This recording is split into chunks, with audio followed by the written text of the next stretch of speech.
একটি বড় শহরে দুজন দরিদ্র শিশু পাড়ায় বাস করত, কাই এবং গের্দা, যারা একে অপরকে ভাই ও বোনের মতো ভালোবাসত। পিতামাতারা তাদের ছাদে একে অপরের কাছে গিয়ে গোলাপের নিচে বেঞ্চে বসার অনুমতি দিয়েছিলেন। উষ্ণ মরশুমে তারা তাদের সমস্ত সময় এখানে কাটাত, বিভিন্ন গেম আবিষ্কার করে এবং শীতকালে তারা উষ্ণ চতুর্দিকে বসে আশ্চর্যজনক গল্প শুনতে পছন্দ করত যা তাদের দাদি তাদের প্রায়শই বলেছিল। একবার বাচ্চারা যখন কোনো ছবি বইয়ের দিকে তাকাচ্ছিল, তখন কাই অনুভব করলেন যে তাকে কিছু চোখে এবং হৃদয় ছুঁড়েছিল। এগুলি ছিল শক্তিশালী মহিলার আয়নাটির টুকরো, স্নো কুইন। তারপর থেকে ছেলের আচরণ নাটকীয়ভাবে পরিবর্তিত হয়েছে। তিনি ক্রুদ্ধ, অভদ্র এবং নিষ্ঠুর হয়ে উঠেছিলেন। একদিন কাই টগবগনিংয়ে গেল এবং কখনোই ফিরে আসেনি। গের্দা যখন কাইয়ের নিখোঁজ হওয়ার বিষয়টি জানতে পেরেছিলেন,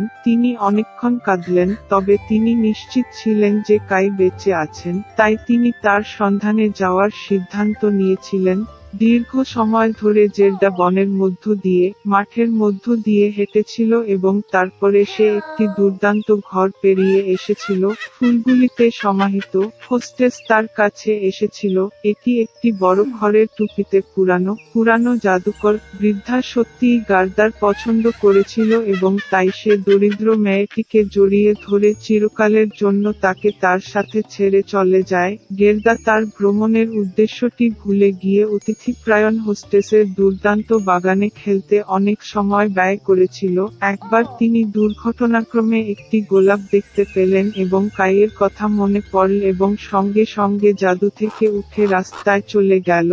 পথে গার্দা এক বিশাল স্মার্ট কাকের সাথে দেখা করলেন। তিনি মেয়েটিকে বলেছিলেন যে তিনি এমন এক রাজকন্যাকে জানতেন যিনি বিয়ে করতে চলেছিলেন এবং তার বাগদত্তাকে কাইয়ের মতো দেখতে খুব বেশি লাগছিল। কাকটি গের্দাকে তার কাছে নিতে রাজি হয়েছিল। একবার প্রাসাদে, গের্দা ভবিষ্যতের রাজপুত্রকে দেখতে পেরেছিল। দুর্ভাগ্যক্রমে এটি কাই ছিল না। রাজকন্যা মেয়েটির দুঃখজনক কাহিনী শুনে তাকে একজন কোচম্যান এবং চাকরদের সাথে জুতা, একটি মাফল এবং একটি দুর্দান্ত পোশাক উপহার দিয়েছিল, আর গের্দা ধাক্কা মারল রাস্তায়। অন্ধকার অরণ্যে, ঝলমলে গাড়িটি সঙ্গে সঙ্গে ডাকাতদের নজর কেড়েছিল, যারা তৎক্ষণাৎ আক্রমণ করেছিল। ডাকাত গের্দাকে বন্দী করে নিয়ে যায়। তিনি গের্দাকে তার ডাক্তার দেখাতে ডাকাতদের দুর্গে নিয়ে গেলেন। এতে ল্যাপল্যান্ডের বন কবুতর এবং নীলকণ্ঠ রয়েছে। তার বন্দী হওয়ার গল্প শুনে ডাকাতটি তার প্রতি করুণা পোষণ করে এবং তাকে কাইয়ের সন্ধানে নহরের সাথে যেতে দেয়।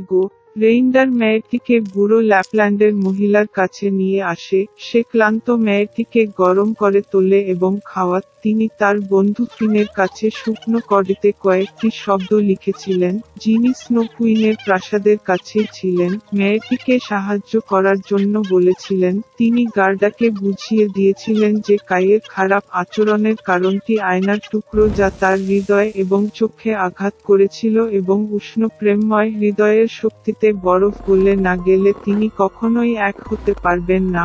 স্নো কুইন জের্দার প্রাসাদে একা গেলেন। কেউই শক্তিশালী ভদ্রমহিলার বাড়ির কাছে যেতে সাহস করেনি। তিনি খুব ঠান্ডা এবং ভয় পেয়েছিলেন।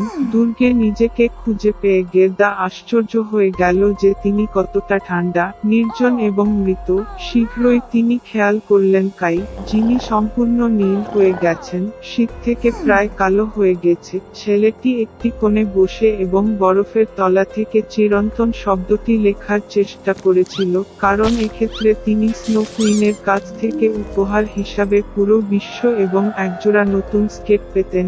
গের্দা ছুটে গেল কাইয়ের কাছে, তাকে শক্ত করে জড়িয়ে ধরে কাঁদল। তার উত্তপ্ত অশ্রু দিয়ে সে ছেলের হৃদয়ে আটকে থাকা স্প্লিন্টারে গলে গেল। তুলে নিয়ে কাইও কাঁদতে লাগলো এবং দ্বিতীয় তীক্ষ্ণ চোখের জল দিয়ে তার চোখ থেকে প্রবাহিত হল। একে অপরকে দেখে তারা কতটা খুশি হয়েছিল, তবে আনন্দের সময় ছিল না। স্নো কুইন ফিরে আসার আগে তাদের বরফ প্রাসাদ থেকে বেরিয়ে আসতে হয়েছিল।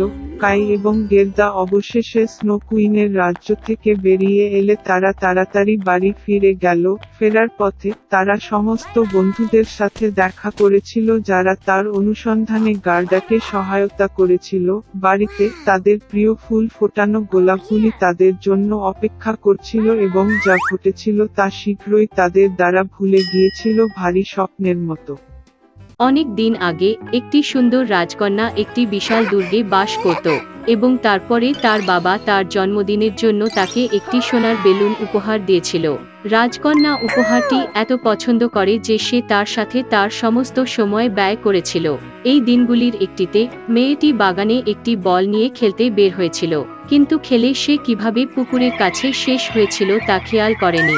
রাজকন্যা বলটি উপরে ফেলে দিয়েছিল এবং ধরার চেষ্টা করেছিল, কিন্তু সে তার হাত থেকে পিছলে গেল, ঘাসের উপর ঘূর্ণিত হয়ে সরাসরি পুকুরে পড়ে গেল। রাজকন্যা বলটি পাওয়ার চেষ্টা করেছিল, তবে এটি ছিল একেবারে নিচে। তখন মেয়েটির পুকুর ধারে বসে কান্নাকাটি করা ছাড়া উপায় ছিল না, কিন্তু তখন ঘাস থেকে একটি শব্দ শোনা গেল। রাজকন্যা পিছন ফিরে তাকিয়ে তার সামনে একটি ব্যাঙ দেখতে পেল। তিনি মেয়েটির দিকে তাকিয়ে জিজ্ঞাসা করলেন, কেন রাজকন্যা কাঁদছে? কথা বলার ব্যাঙ দেখে মেয়েটি খুব অবাক হয়েছিল এবং কিভাবে বলটিকে জলে ফেলেছিল তা জানালেন। ব্যাঙ মনোযোগ সহকারে শুনল, পুকুরের চারপাশে ঝাঁপিয়ে পড়ে এবং মেয়েটিকে বলটি ফিরিয়ে দেওয়ার জন্য আমন্ত্রণ জানিয়েছিল, কিন্তু বিনিময়ে তিনি একটি অনুরোধ পূরণ করতে বলেছিলেন, ব্যাঙের সাথে বন্ধুত্ব করতে এবং তাকে প্রাসাদে নিয়ে যেতে। সংক্ষিপ্ত চিন্তাভাবনার পরে রাজকন্যা রাজি হয়ে গেল। তারপর ব্যাঙ জলে লাফিয়ে দৃষ্টি থেকে অদৃশ্য হয়ে গেল। শীঘ্রই তিনি একটি সোনার বল নিয়ে হাজির হয়ে তা রাজকন্যার কাছে ফেলে দিলেন। তার উপহারটি ফিরে পেয়ে রাজকন্যা খুশিতে প্রাসাদের দিকে ছুটে গেল। তখন ব্যাঙ মেয়েটিকে তাদের চুক্তির কথা মনে করিয়ে দেয়, কিন্তু রাজকন্যা সবে হেসে বলেছিল যে এমন কুৎসিত ব্যাঙ কোনো প্রাসাদে থাকতে পারে না। সুতরাং মেয়েটি ব্যাঙটি ছেড়ে দুর্গে ফিরে এল। সন্ধ্যায় রাজা, রানী এবং রাজকন্যা রাতের খাবারের জন্য জড়ো হয়েছিল, কিন্তু তারা খাওয়া শুরু করার সাথে সাথেই তারা দরজায় করা শব্দ শুনতে পেল। তারপরে বাটলার ঘরে প্রবেশ করলেন এবং ঘোষণা করলেন যে ব্যাঙের দ্বারপ্রান্তে বসে আছে। তিনি প্রবেশের অনুমতি চান এবং দাবি করেন যে তাকে রাজকন্যা আমন্ত্রিত করেছিল। রাজা কন্যার দিকে তাকাতে লাগলো এবং রাজকন্যা পুকুর দিয়ে সকালে যা ঘটেছিল তার সমস্ত কিছুই তাকে জানায়। বাবা এটি সম্পর্কে চিন্তাভাবনা করেছিলেন এবং তারপরে বলেছিলেন যে রাজকন্যা যদি কিছু প্রতিশ্রুতি দেয় তবে তার কথা রাখা উচিত। তখন রাজা বাটলারকে ব্যাঙটি ভিতরে উঠতে বললেন। দরজা খুলে একটি ছোট ব্যাঙ দুর্গে প্রবেশ করল। বেশ কয়েকটি লাফাতে তিনি নিজেকে টেবিলে খুঁজে পেলেন। এরপরে ব্যাঙ বাদশাহর কাছে মাথা নত করে এবং তাকে প্রবেশ করতে দিয়েছিল বলে তাকে ধন্যবাদ জানায়। এরপরে ব্যাঙটি লাফিয়ে রাজকন্যার প্লেটে গেল। রাজা একটি তুষারটিকে অতিথির কাছে আনার আদেশ দিলেন, কিন্তু ব্যাঙ তাকে থামিয়ে বলল যে সে রাজকন্যার প্লেট থেকে খেতে পারে। মেয়েটি রেগে গেল। রাতের খাবারের পরে ব্যাঙ প্রাসাদটি ছেড়ে চলে যাবে এই আশা করে তিনি তা দেখাননি।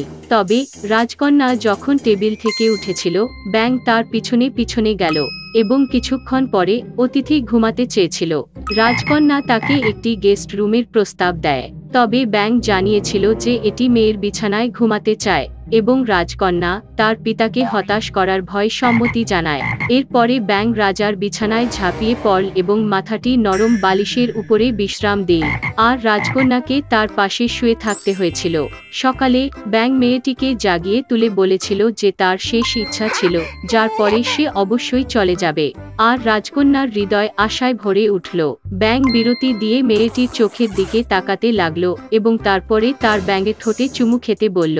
রাজকন্যারা ক্রোধে বিছানা থেকে ঝাঁপিয়ে পড়ে এবং বাজে ব্যাঙ চুমু খেতে অস্বীকার করেছিল, আর অতিথির এই কথা শুনে কাঁদলেন।